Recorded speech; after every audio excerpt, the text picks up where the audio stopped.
It's 5 o'clock Mountain Time. That means it's time for Tom and Shane Politics. And of course, our topic today, right in front of you, if nominated, who will be Donald Trump's running mate? That's what we want to talk about today. Tom Egelhoff, Bozeman, Montana. Shane Montalban, half man, half amazing in Kamloops, Canada.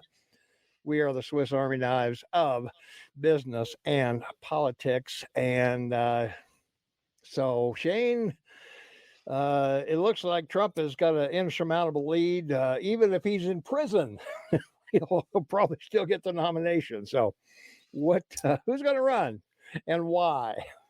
Well, I'll give you the why first. Yeah. Politically speaking, one of the issues he had was with minority voters, particularly the African American, but especially suburban women.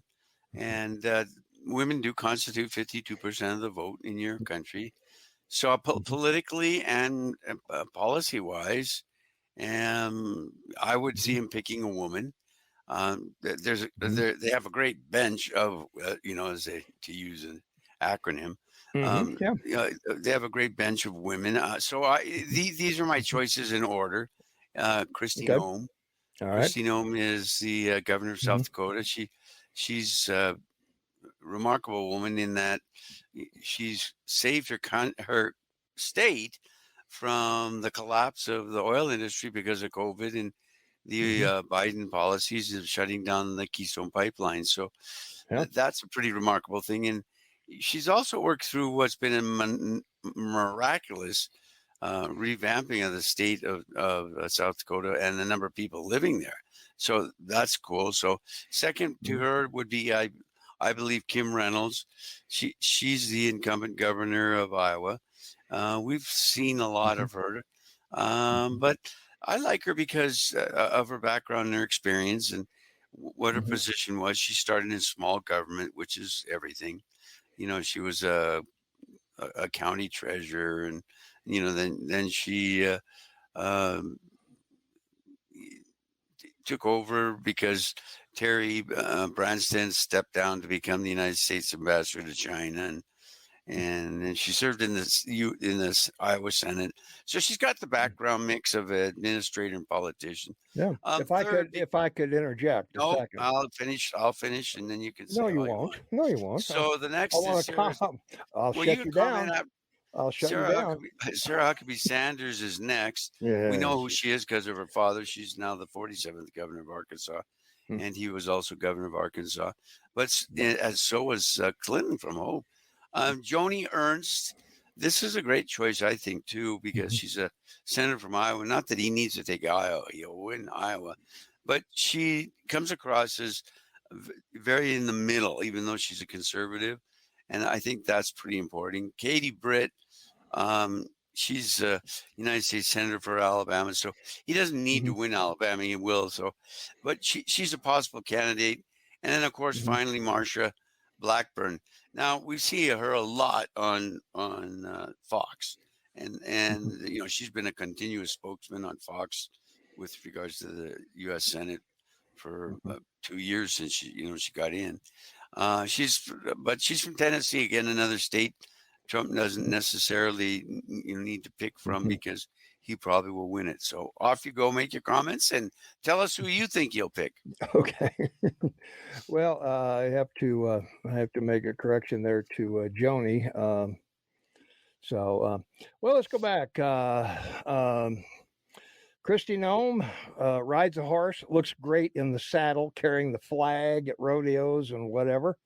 I would watch her speeches before I would watch Donald Trump's speeches. So she would make an attractive addition. She's only 51, so not too bad there. Iowa, Kim Reynolds, as you say, doesn't need Iowa.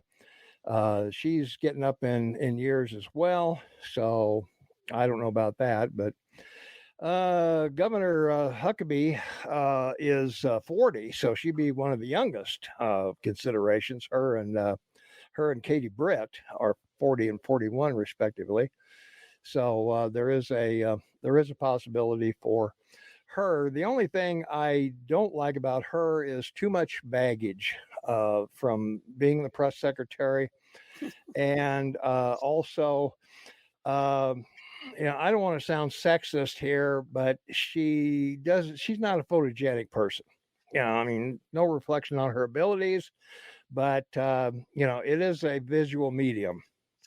So, that's why I don't run. Uh, not photogenic. Joni Ernst, yeah. You don't think the camera likes you? Is that what you're Yeah, saying? no, Tamara doesn't like her at all. No, you. Yeah. No, the camera doesn't like you. Well, doesn't like me at all. Yeah. No, I should just put you on the screen and I should be in the background. Yeah, sure. Yeah, Joni Ernst made a big splash when she became the Iowa senator, and she's made a lot of news along the line. So I wouldn't be opposed to Joni, whether or not Joni's a little like Klobuchar to me. In the way they view politics, I think, not necessarily their the way they talk about politics, but their speaking, their mannerisms, similar. So whether or not that would carry over or not, Alabama, probably not necessarily needed. Um, not much more to say on that one. Kate Britt, yeah. Yeah. The only one that I have exception to, a lot of people in the comments before the show like Marsha Blackburn, but Marsha's 71. So we've already got two of the oldest codgers running ever. So I'm not sure Marsha would be a solid pick. And again, Tennessee's a red state, don't necessarily need it. So those would be my comments on your picks. As far as the women and whatever, Trump carried the women in his first election. So he lost the second election because of COVID. That's it. That's it. If COVID wasn't there, he'd be a two-term president. We would be talking about somebody else. I thought you said he lost because of abortion. No, the midterms. Oh, I see. Republicans lost the midterms because of abortion. Trump lost because of COVID. Okay. So they blamed him for that. And there was no getting over it. And the proof is in the pudding. Biden was in his basement and still won. So, what can you say?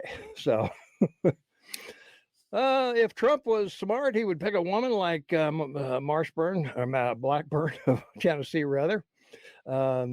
Tragic error in 2020 with Pence. And Nancy says, well, one more time, Marsha Blackburn of Tennessee, years of experience and a class act.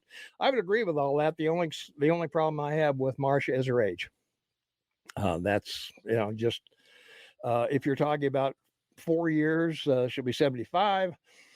If Trump will be out, but she isn't going to run at 75. So they need somebody that can take over from Trump if he's elected. So that would be my 1 point. Governor Brian Kemp, 59, Georgia. We had a big snafu in Georgia because of Warnock and, the football player guy, whatever, whose name escapes me at the moment. So they do need Georgia. Georgia has become kind of a maroon state lately. So having a Georgia Republican governor to pull that state in, I think might be helpful to Trump. Glenn Youngkin of Virginia, again, another state that's been kind of in limbo. Obviously, you need that one. Virginia and Georgia, very critical to the election, plus Pennsylvania. Ohio, Wisconsin, Michigan, all those are the states that usually pick the president.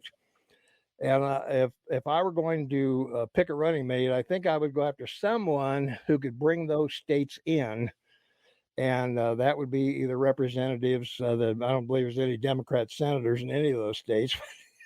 Might be one or two, but no. Tim Scott. Obviously running would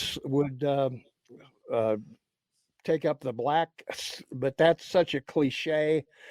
I don't like him as VP, and the same with Burgess Owens of Utah, 71 years old, big winner, but Utah is a Republican state, so where you going to go? So those are my thoughts on who Trump might go with, but I think he's going to have to go with somebody in the Rust Belt. Okay. Well, it won't be Kemp from Georgia. There's too much there's too much history between the two of them and Mm-hmm. differences of opinion. Youngkin, he really enjoys what he's doing. He's not going to give up that opportunity. No, I don't think so. Yeah. Virginia's, Mm-hmm. it's the state of Jefferson and Madison, and I mean Washington. I mean, wow. So anyway, I think that if it comes down to a choice from the side of a man to Mm-hmm. make the ticket win, that would be DeSantis of Florida. But I've already told you that. So Yeah. that's old news. Today was different for me. Yeah. Well, DeSantis won't. He and Trump already have their talking points against each other, public, and they're not going to reconcile that before the election. So he's out as a VP. So Yeah, he's either going to win it or Trump's going to win it. Probably one of the two. The problem DeSantis has is all the other people that are going in now, Vivek and Hutchinson and Haley and Scott and all these other guys. They're not going to take votes away from Trump. They're going to take them away from DeSantis. So that's in the primaries. Yeah, in the primaries. Yeah. Well, that's the whole purpose of the primaries and of Mm-hmm. the debates is for people to make that choice. You're right. Yeah. Yeah, but people who are for Trump, and there's quite a few of them, otherwise he wouldn't be leading in the polls by double digit. He's leading by 20 or more points. He wouldn't be leading by that much if voters were going to defect from him. And Republican voters aren't going to do that because they see him, as you keep describing him, as a victim. He's a victim. And even if these trials and all these legal things happen, there's going to be so many appeals and everything else that nothing's going to be decided before the 24 election. They're not going to do that in the next 24 months. Of or course not. 15 months. Yeah. That's That why ain't going to happen. he's happy to hear that, other presidents, including Pence, who, when this all started about documents, secured or private documents, he was like one of the last of 5, 6 Republicans that said, I didn't know, but I had files at home. Yeah. And so they investigate him. They don't raid his home.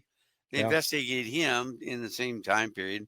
And now they come up this last week and say he's not going to be pursued as someone. But they did announce, of course, that Trump will be. Yeah. Because it's not the fact that he had the documents at first. It's some other reason that they feel he's done something to take to a grand jury. But that becomes a real it's a boomerang again, overstepping by the Democrats, because you've got Biden, you've got Hillary Clinton, Obama, Bill Clinton. I mean, they're all part and parcel of basically doing the same things. So it's to his advantage, and everybody looks at it and goes, they're not going against or after any of these other people. And wow. So it just works to his advantage politically. Well, it will. And as far as Kennedy is concerned, Bobby Kennedy Jr., the DNC, there's no way they're going to let him get the nomination. They're going to bring the hammer down on that, I think, really quickly. That just isn't going to happen. So. Well, he's now past 20% in the polls. Yeah, it doesn't matter where he is. Well, it doesn't. I mean, the DNC is not going to let him get that nomination. I mean, they just won't. Okay. I mean, they won't. Okay, I'm not going to try and speak and you interrupt me and keep saying they won't. There's no point. Go ahead. Well, in that case, we would like for you to subscribe, ring the notification bell. You'll always be notified when we're on and what we're doing, no matter what time zone you're in. Like us, leave a comment, because we like that. Let us know who you like for VP, or if you think Trump is going to win, or DeSantis is going to win, or Kennedy's going to win, or whoever's going to win. So I mean, it's going to be a fun 15 months, Shane. Well, only in that we get to watch it happen, and then Yeah. we're fortunate enough to have the time to take it because you're kind enough to produce and direct and create this job for Yeah. us to talk about it. And I know it's a lot of work, so I'm very grateful. And those watching and I thank you for it. We appreciate you doing it. Absolutely. Of course we do. Yeah. Well, it'd be interesting to see how this. I'm not sure. Coming up in August, they're going to have the first debate in August. I mean, this is a year before the convention, Shane. Why are Yeah, we but having a debate in August? because of the primaries. Well, they aren't going to be till January. Well, yeah, but you said that they shouldn't be doing it because in the elections the following year in November. Yeah. The response to your comment of why are they doing it that I gave you is Mhm. because it's for the primaries. I said it 2 or 3 times. Yeah. So you can agree with That's me or okay. not. I don't. Well, You can no, agree with me or not. I don't care. But in February there's New Hampshire. yeah. So between August and February, whoever's going to be able to self-identify as someone to compete with Trump has to be in New Hampshire and or Iowa, where that's always been the case historically in your country. I understand that, but I can understand why you wouldn't have one in December or November because of all the holidays and everybody's doing everything else. But I still wonder about, well, it's the end of August, maybe the first September. Maybe it does make sense to do it then. But I don't know if you have a debate and then you've got the holidays and you go vote in January that people are going to remember what anybody said in that Well, debate. historically, the campaign for Mhm. the cycle that includes the presidency starts, after Labor Day in September, the year before. Yeah. So that's why they're having it on the 23rd of August. It's just a week before the long weekend that everybody will have in that regard, Mhm. and that's when people will take up the interest in it level and start paying more attention to the people running to challenge Trump, but also who's out there with regards to Biden and the Democratic Party. Mhm. Uh, if he's going to ignore everyone, I don't think that's politically correct for him. Mhm. Maybe you do. Do you think it's politically correct for Biden not to debate? Well, um, no, I think Biden should debate. I think Trump will debate. I don't think he's going to ignore the debates and let everybody else take center stage. I know, but I'm Yeah. just making a Yeah. call for, Sure. as a devil's advocate here. Mhm. I don't think that Trump or Biden will be in the first primary debate. Okay.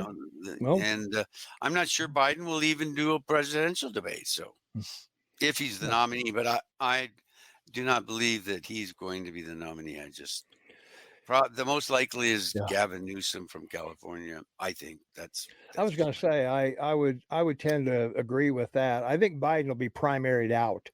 I don't even think Clyburn of Carolina can save him this time as he did the last time. So I don't know. Maybe he can, but no, I can't believe any right-minded Democrat would go in and pull a lever for Biden.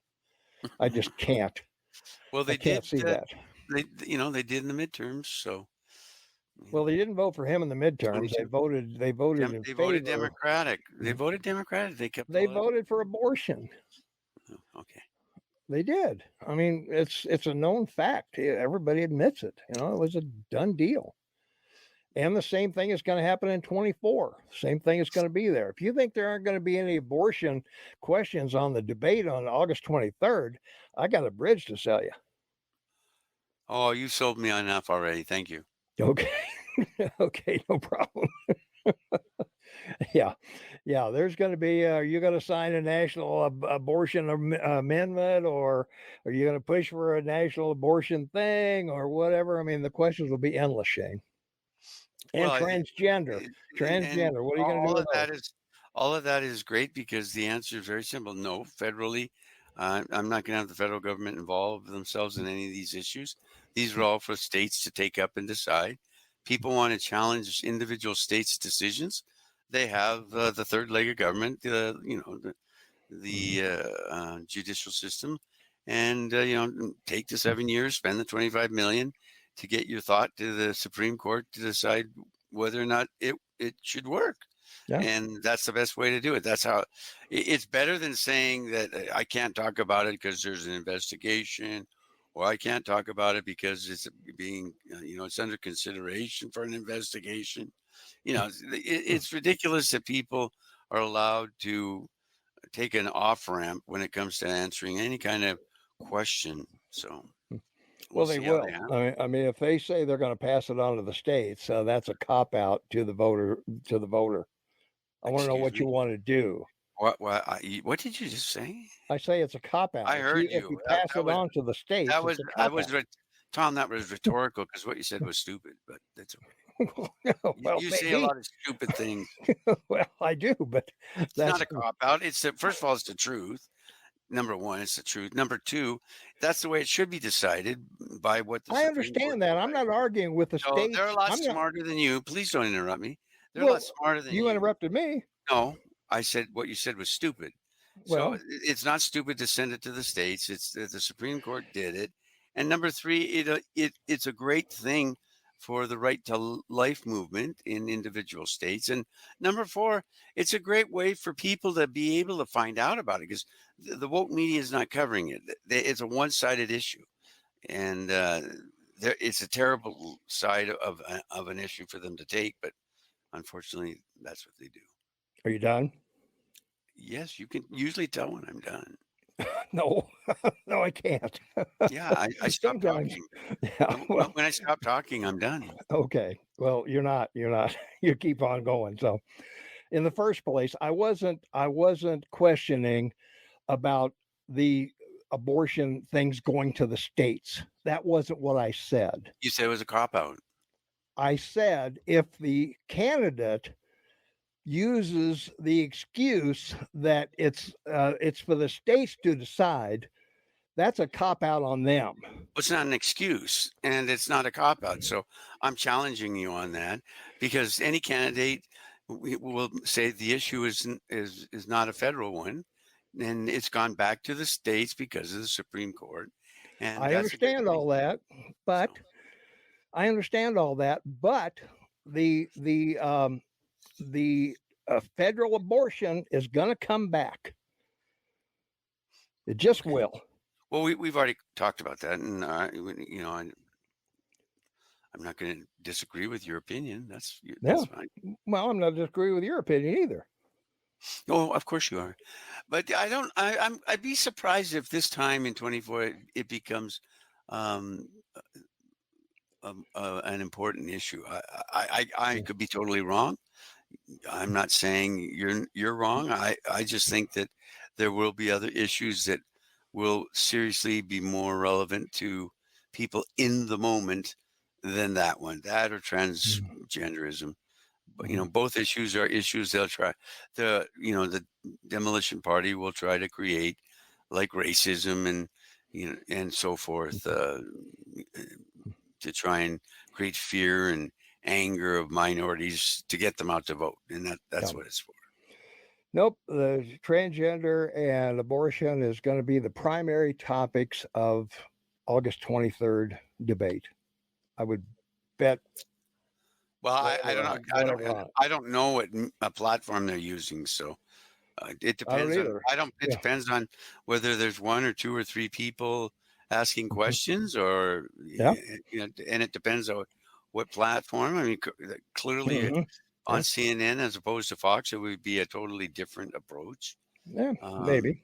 I I'm don't know. sure there may be a question because it's in the news constantly because of the Democrats. It's not in the news because of the Republicans. Yeah. The Republicans they are opposed to it, so it's only in the news because it's something that the demolition party wants to promote. Yeah. Yeah. To create anger and guarantee votes, and that's it. Yeah. But we're, we just finished. No, we're in the throes of Pride Month right We now. are. Oh. Yeah, June Is that 1st. across the country? Absolutely, everywhere. Is that federal holiday or federal month? It is a federal holiday. It's Pride Month. So did the government? Every year we have Pride Month in I June. appreciate. My question is, did your federal government No, implement it? no, Okay. So no. it's just a minority said we're going to name this month Pride Month, Right. and Pride Month means Means that Bud Light comes out with a transgender can, and Target puts transgender tuck uniforms in their stores, and GBLT plus X. I like saying that because of the yeah, plus X. Yeah. yeah. So, yeah, you're going to have a whole month of this before that August 23rd debate. Well, there's another month in between July, but yeah. Yeah. But it's every Mhm. day. I mean, if they don't have a news story, they drag that one up. And it's Mhm. so. I Well, mean, it's I'm dragging out because it won't go away. well. That's right. And meanwhile, regrettably, I do watch Fox because of what we do, and they're editing in old stories now to fill in hours that that the in the evening, from 5 to 8 or 5 to 9 my time, 5 to mid or whatever, Yeah. 6 to midnight. But we'll see what happens because everybody's Mhm. looking for more and better material. That's for sure. Yeah, Fox is down 30% since Tucker left, and Mm. CNN can't even get 500,000 primetime viewers. So nobody's watching. So that's why I'm saying that this isn't as cut and dried as people would like to think it is. It's going to be complicated. Clearly, yeah. And until people become interested and start, Uh-huh. dealing with it and looking Mhm. and searching, which I think a lot of people do. I don't think they just Mhm. look and read Google News or whatever. I think people Mhm. search about people, and Wikipedia is really good for that because it gives you a good bio of, Mhm. of individuals in the public. Yeah, I'd agree with that, but I don't have your faith in the American voter. I think they vote yard signs. I think they vote the way that it'll be acceptable to their friends at the bar. I doubt very seriously that they know any positions of any of the people they vote for. I'm going to say 70% of the people that show up and vote have no idea who they're voting for or what their positions are on anything. Okay. I mean, it's I, sad. I I don't believe that. I Mm. think it's probably more around 80% with people in the demolition party, the Democratic Party, because of the consistent voting pattern we've seen Mhm. for 30 years. I Yeah. don't think that's the case with Republicans. I think people in the Republican Party, I'd say it's Mhm. maybe 30-40% just vote for Republican because they're Republican. Mhm. But that's the base. Yeah. But I think all the people that are in the middle that will decide this election, and that's Mhm. independents, and that's Mhm. minorities, like we've discussed, that will make the Mhm. decision because the decision, the election will be decided probably by less than 500,000 votes. Yeah, could be. I don't know. Yeah, we'll know that next November, I guess. Well, That's right. probably not. They'll probably know it by January. Well, maybe February. Maybe by February they'll have all the votes Well, counted. we'll know after the first 5 primaries No, because, I meant the well, general election. We'll know in I appreciate February that. after they're all counted. But I'm just saying that we'll Mhm. know within the first five primaries of both parties Yeah. what the interest level of the American people is by the number of people that show up to Mhm. vote in primaries. Those are important numbers. They are. Yeah. I was. That's why I was completely broadsided by 20 because the numbers were so significant on the Republican side. It was 2, 3, 4 to 1 sometimes. The number of Mhm. people voting in primaries for Trump Mhm. and for Biden, but Yeah. the Democrats didn't really get out and vote Well, they got out in and the vote in in the 2022. primaries. Yeah.